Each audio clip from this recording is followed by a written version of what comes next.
Meteorologist Michael Sager does have that forecast for you. Rain moving out, but that wind, Michael. And that wind's going to hang around. The wind already starting to pick up a bit this morning as this rain's moving on through. And even though the rain will be moving out, we're stuck with the wind the rest of the day. And it's going to be strong. Some of these wind gusts could push over 40 to 50 miles per hour. So get ready for a very windy Valentine's Day. I do think as we go into the evening hours, the wind will taper off a bit. Officially, the wind advisory is through midnight tonight, but I think the winds will really start to taper off as we go into later on this evening. So that's what we've got for later on today, even though we'll be drying out. We've got rain out there this morning. The bulk of the rain, at least the more widespread rain, now pushing here to the north and to the east. But you can still see a lot of showers out here and lighter rain out to the west. But we'll zoom in here a little bit closer here to around Pryor, Veneta, as you head over to around Nowata, Oologah, Chelsea, Foyle. As you continue south into areas around the Tulsa metro, you can see that rain coming through.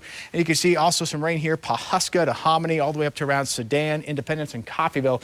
Again, doesn't matter where you are, it's pretty much raining just about everywhere this morning. So it's going to be a wet morning drive. This is the view here from Brookside on the Wade's RV Weather Camera Network. And you can see the shaking of our camera as well as that wind starts to increase this morning. So we've got the rain out there now. That's going to be the issue through the morning hours. We do dry things out this afternoon. Some clouds mixed with some sunshine, but very windy the rest of the day.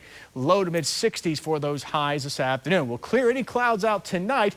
Temperatures are going to chill down tonight through the 50s and 40s and eventually probably upper 30s to near 40 for tomorrow morning. And again, not quite as windy by later on tonight. But another storm system on our heels will be moving in tomorrow and into tomorrow night. So let's break it down. Here goes this one. That's going to move out. That's what's bringing us the rain out there this morning. Say goodbye to that this afternoon, but we've got the wind behind it.